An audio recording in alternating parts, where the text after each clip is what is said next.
In this session, we are discussing example on a priori algorithm.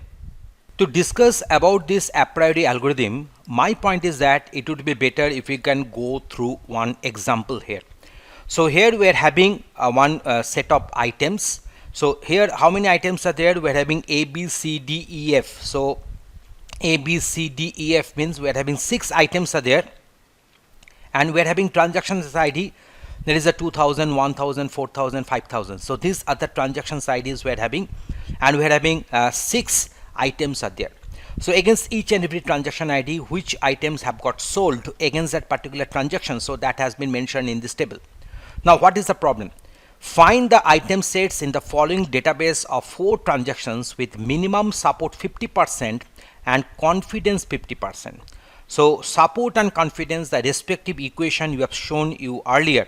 So support X is equal to number of transactions in which X appears by total number of transactions. So that will be the support X, and confidence X determines Y, means support X union Y by support X. So that two are the formula for our support and confidence. So now we're supposed to find out the item sets in the following database of 4 transactions. So 1, 2, 3, 4, 4 transactions are there with a minimum support of 50% and confidence 50%. Now solution.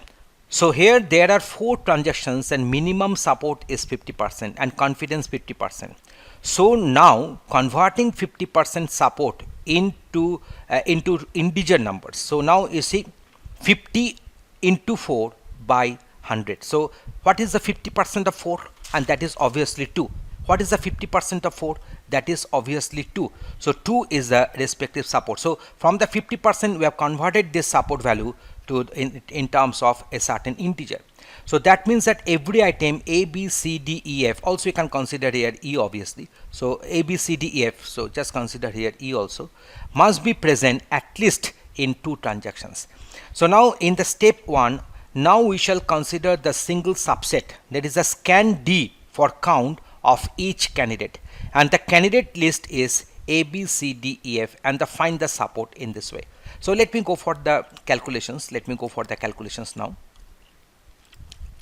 So if you consider this one as say A, B, C, D, E, F, you can find that A has occurred for 3 times, B has occurred for 2 times, C has occurred for 2 times, D, I, E and F, they have occurred for 1 time. So let's just see here.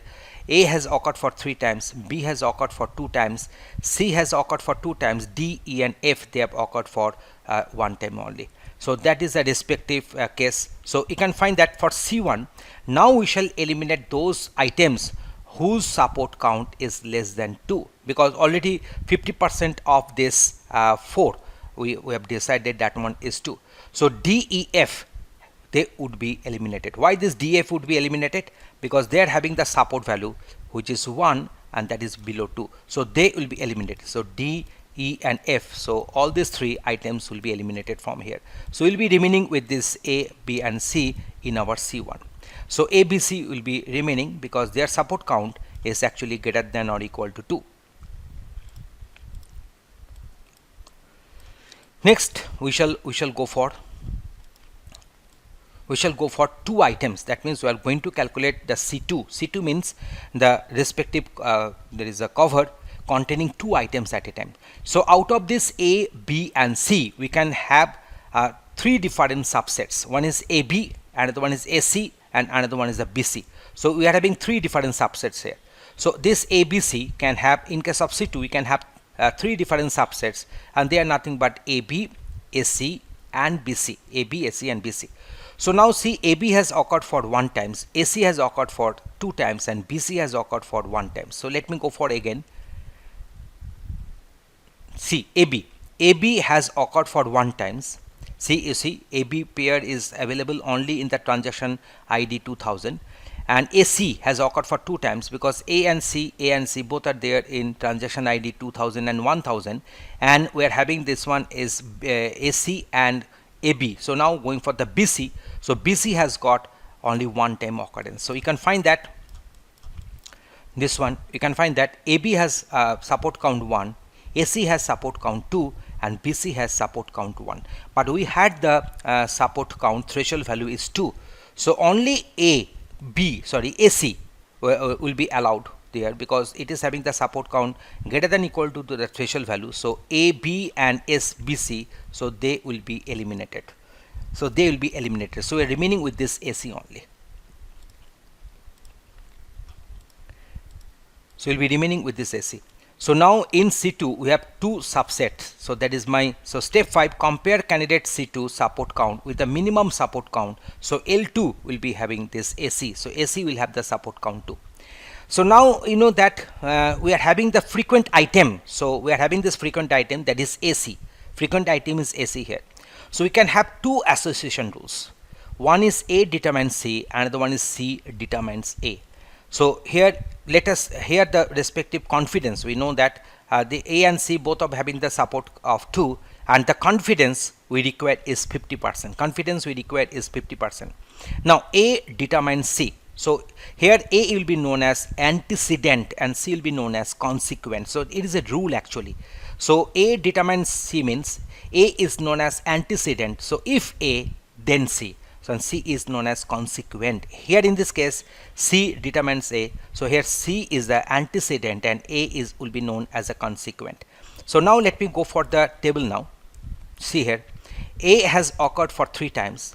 With C has occurred for 2 times. See, A has occurred for 3 times and C has occurred for 2 times. So 2 by 3 will be the respective confidence for A determines C.